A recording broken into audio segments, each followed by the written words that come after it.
الرحمن الرحیم نحمدہ ونصلی ونسلم علی رسولہ الکریم الصلاۃ والسلام علیک یا سیدی یا رسول اللہ وعلی آلک وصحابک یا سیدی یا حبیب اللہ۔ آج انشاءاللہ العزیز 16ویں سپارے کا مختصر بیان ہوگا۔ رب ذوالجلال نے اس سپارے کے آغاز میں سیدنا موسیٰ علیہ السلام سیدنا خضر علیہ السلام کی جو ملاقات ہوئی، اس کے اندر سیدنا موسیٰ علیہ السلام کا سیدنا خضر علیہ السلام کا جو سفر ہے اس کا ذکر ہے۔ اس سفر کے اندر سفر کرنے سے پہلے سیدنا خضر علیہ السلام نے فرمایا کہ آپ میرے ساتھ سفر نہیں کر سکیں گے، کیونکہ آپ کے سفر کے معاملات عمومی سفر کے معاملات سے مختلف ہوا کرتے تھے۔ آپ کے سفر میں ایسے کام ہوتے تھے جو دنیا والوں کی نظر میں بالکل غلط ہوا کرتے تھے۔ تو سیدنا موسیٰ علیہ السلام نے فرمایا کوئی بات نہیں، میں ان سب پر صبر کروں گا۔ سفر کا آغاز ہوا، راستے میں گئے، ایک بچہ آپ نے اس کو پکڑا، اسے مار دیا۔ آگے گئے،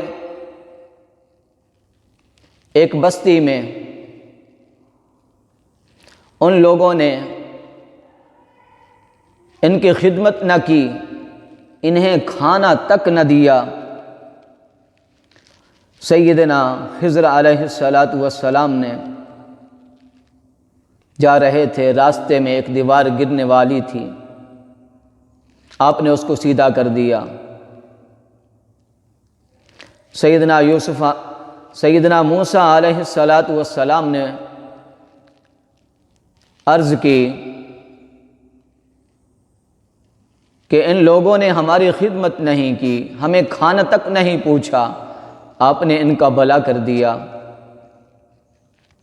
آپ ایک اور جگہ پہ گئے، اس سفر کے اندر راستے میں دریا آیا، کشتی پہ سوار ہوئے۔ اس کشتی کے نئی کشتی تھی، آپ نے اس کا ایک پھٹا جو ہے اسے توڑ دیا، ایک سائیڈ سے اسے نقصان پہنچایا۔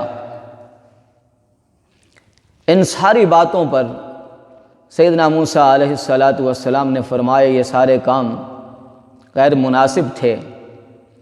سیدنا خضر علیہ السلام نے فرمایا تھا کہ میرا سفر دوسرے سفروں سے مختلف ہوتا ہے، اب اس کے بعد ہمارا سفر ایک ساتھ ہونا ناممکن ہے۔ آپ نے فرمایا پہلے جس بچے کو مارا تھا، قتل کیا تھا، وہ اس وجہ سے کہ اس کے والدین مومن تھے، عبادت گزار تھے، نیکوکار تھے، پرہیزگار تھے، اور یہ بچہ یہ بڑا ہو کے کافر بنتا، نافرمان بنتا اور اپنے والدین کو مجبور کرتا کفر پر، اس کی وجہ سے تاکہ اس کے والدین کا ایمان محفوظ رہ جائے۔ آپ نے فرمایا کہ وہ جو بستی والے تھے جس دیوار کو ہم نے سیدھا کیا تھا وہ 2 یتیموں کی تھی، ہم نے چاہا کہ اس کو سیدھا کر دیں، جب وہ بڑے ہو جائیں تو اپنا خزانہ وہاں سے لے لیں، کیونکہ ان کے والدین نے وہاں خزانہ رکھا تاکہ ہمارے بچے بڑے ہو جائیں تو وہ خزانہ لے لیں۔ آپ نے فرمایا وہ جو تیسرا معاملہ تھا، جو ہم نے کشتی کو توڑا تھا، کشتی کو نقصان پہنچایا تھا، آپ نے فرمایا کہ دوسری طرف ظالم بادشاہ رہتا تھا، جو بھی نئی کشتی ہوتی وہ چھین لیتا، اس پہ قبضہ کر لیتا۔ میں نے اس لیے اسے نقصان پہنچایا تاکہ یہ لوگ اپنی محنت مزدوری کرتے رہیں اور ان کی یہ کشتی محفوظ رہے۔ انہیں تو پتہ نہیں تھا۔ اس سے ہمیں معلوم ہوا کہ رب ذوالجلال جو اپنے بندوں کو علم عطا فرماتا ہے، وہ علم آج کا علم بھی عطا کرتا ہے، کل کا علم بھی عطا کرتا ہے، من بعد کا علم بھی عطا کرتا ہے، اور من قبل کا بھی علم عطا کرتا ہے، فوق کا بھی علم عطا کرتا ہے، تحت کا علم بھی رب ذوالجلال عطا فرماتا ہے۔ ان تمام کاموں کے اندر جو آپ نے بیان فرمایا وہ اسی وقت دیکھنے کے مشاہدے کے علوم نہیں تھے، بلکہ ان کا تعلق بعد کے زمانہ سے تھا، جس کی وجہ سے رب ذوالجلال نے سیدنا خضر علیہ السلام کے ان علوم کو اجاگر کرنے کے لیے رب ذوالجلال نے ان آیات طیبات میں ان تمام چیزوں کا اظہار فرمایا۔ اس کے بعد سیدنا خضر سیدنا ذوالقرنین علیہ السلام کا ذکر، کیونکہ ان کے متعلق یہودیوں نے سوال کیا، امام الانبیاء سے پوچھا وہ کون بادشاہ تھا جس نے مشرق و مغرب کی سیر کی؟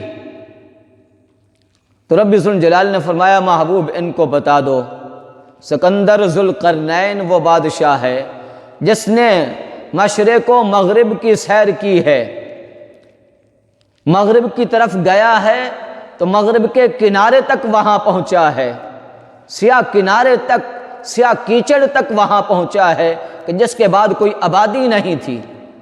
مشرق کی طرف گیا ہے اپنا لشکر لے کے تو اس نے وہاں تک سفر کیا ہے جہاں آبادی ختم ہو گئی، شمال کی طرف گیا ہے تو تب بھی یہی سلسلہ، جب شمال کی طرف گئے سیدنا سکندر ذوالقرنین تو آپ نے وہاں دو پہاڑوں کی طرف ایک قوم کو دیکھا کہ جن کے اوپر کپڑا نہیں، جن کی عمارتیں نہیں، دن کو وہ غاروں میں رہتے ہیں، جب سورج ڈھلتا ہے تو وہ پھر بحر کی طرف آتے ہیں۔ انہوں نے شکایت کی سیدنا ذوالقرنین کی بارگاہ میں کہ ہمیں بہت نقصان ہوتا ہے، ان پہاڑوں کے بیچ سے ایک مخلوق نکلتی ہے جو انسانوں تک، فصلوں تک، درندوں تک سب کچھ کھا جاتے ہیں، کسی چیز کو وہ نہیں چھوڑتے، جو ان کے ہاتھ میں آتا ہے وہ کھا جاتے ہیں۔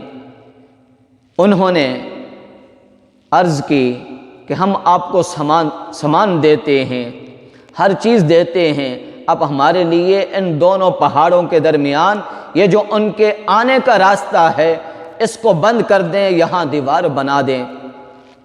تو سیدنا ذوالقرنین نے یہ فرمایا قال ما مکنی فیہ ربی خیر فاعینونی بقوۃ اجعل بینکم وبینہم ردما۔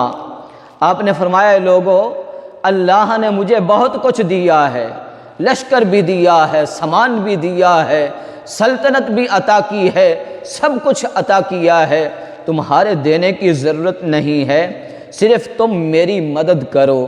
فاعینونی بقوۃ، آپ نے فرمایا تم چاہتے ہو رضاکارانہ طور پہ کام کر لو، اگر تم مزدوری لینا چاہتے ہو تو مزدوری بھی لے لو، لیکن میں تمہارے لیے یہ دیوار بنا دیتا ہوں۔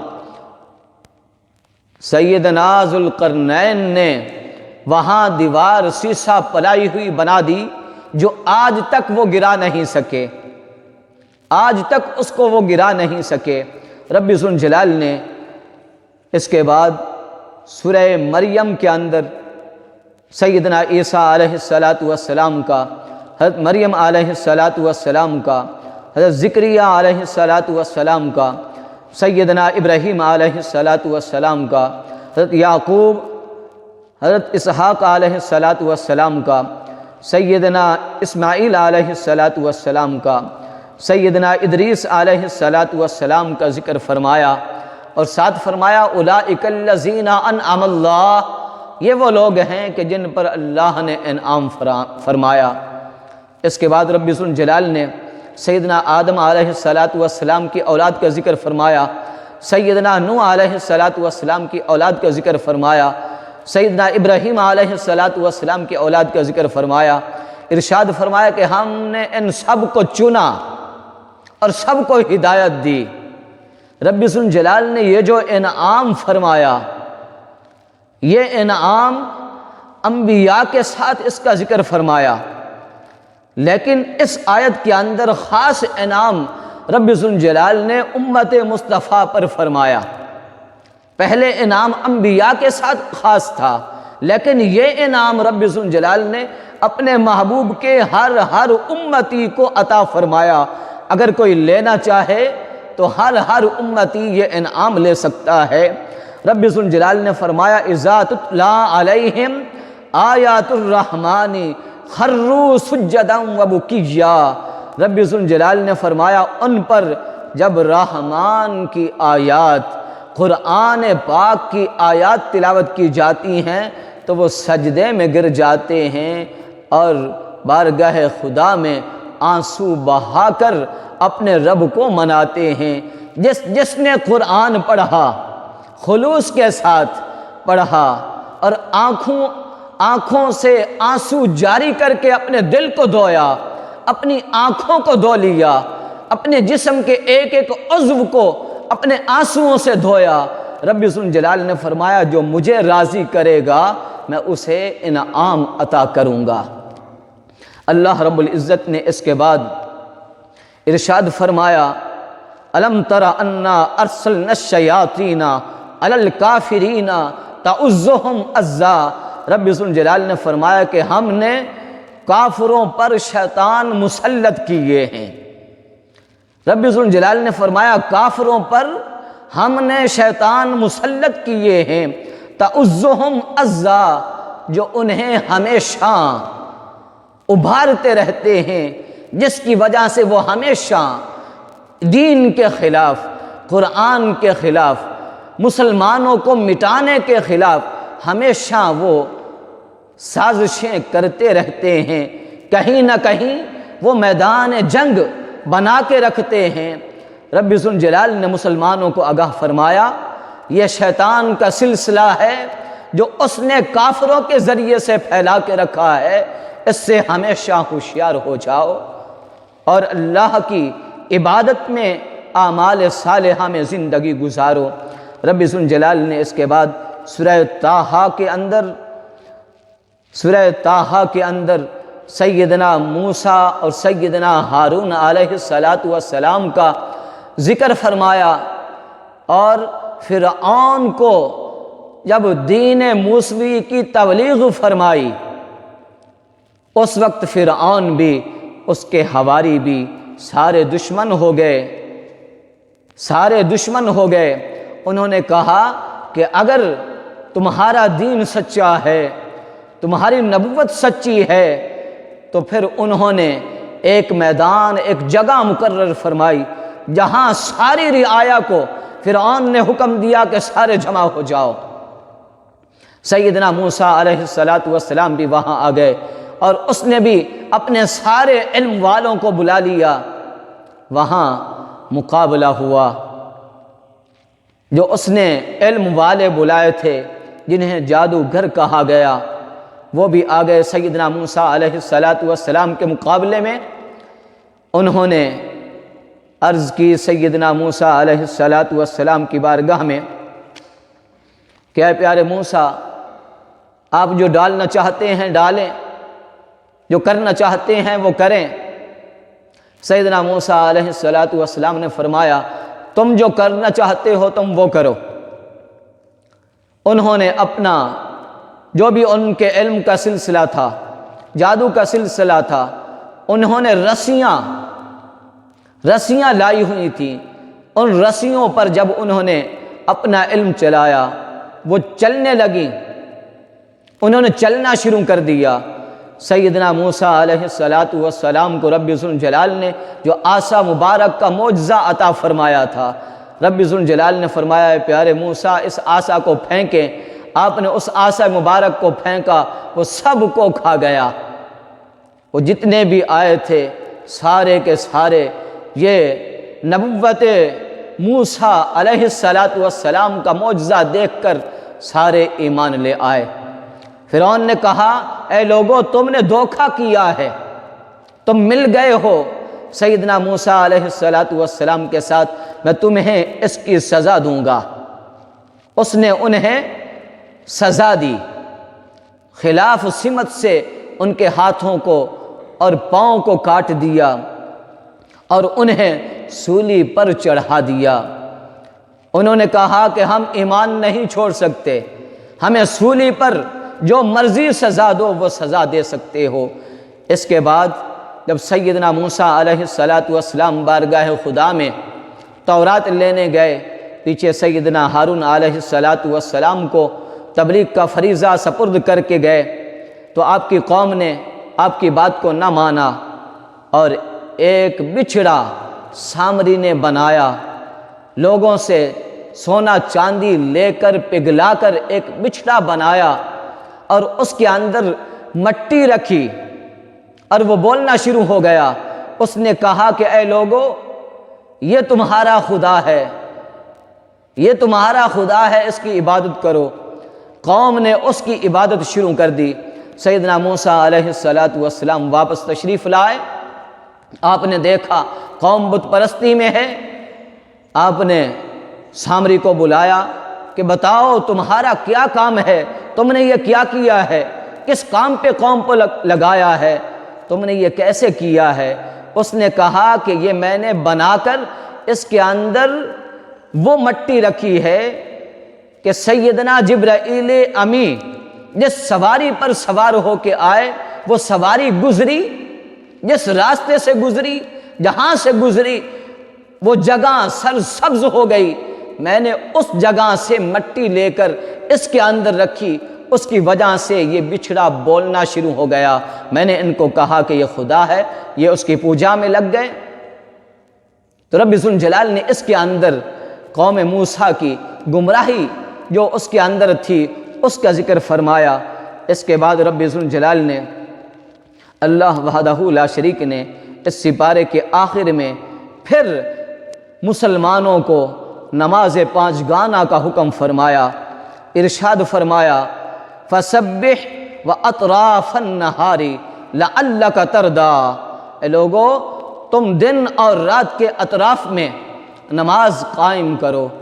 رب ذوالجلال کی بارگاہ میں دعا ہے اللہ رب العزت ہم سب کو اعمال اسلام پر صحیح معنوں میں استقامت کے ساتھ عمل پیرا ہونے کی توفیق عطا فرمائے۔ وآخر دعوانا ان الحمد للہ رب العالمین۔ بسم اللہ الرحمن الرحیم، الحمد للہ رب العالمین والعاقبۃ للمتقین، والصلاة والسلام علی رسولہ محمد وآلہ وصحابہ وبارک وسلم۔